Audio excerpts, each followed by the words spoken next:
All right, for the fourth and final video of 1.2, we are going to do transformations on functions, and this will be combining all the transformations we talked about so far, which are translations, reflections in the x-axis, and vertical stretches and shrinks.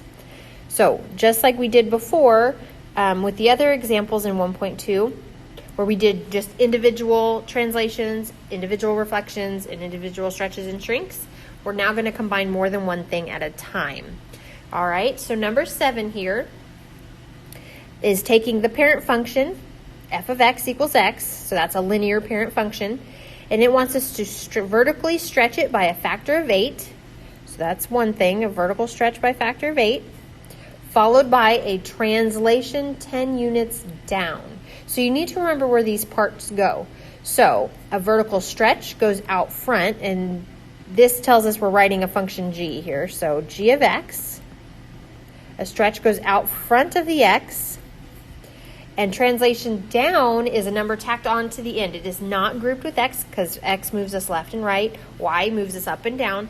So it is going to be just a, oops, got onto eraser there. So it's going to be just a minus 10 tacked on to the end.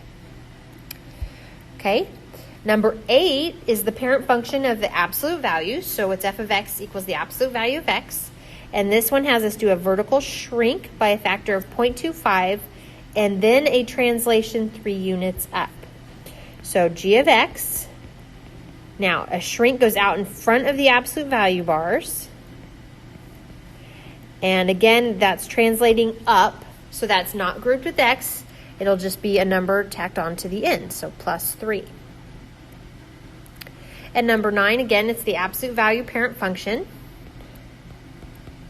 Okay, and this wants a reflection in the x-axis followed by a translation of 3 units to the right. Okay, so reflection just adds a negative out front. Now, since this moves us right, that is grouped with x. Okay, now going to the right is when x is positive, so remember we write minus, and it's 3. Okay, because if you remember, it would be x minus h. In this case, h is 3. If it was 3 units left, h would be a negative 3, and so that would make it minus a negative. And so that's where we get, and I'll just continue saying just do the opposite. I won't keep reminding you of the reason why, but hopefully that makes a little more sense. So now to finish off practice 1.2, you are to do numbers 22,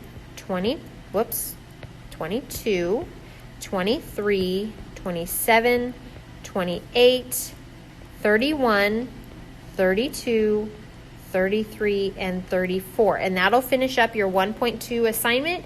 And once you've done all 4 parts, go ahead and submit it for your grade.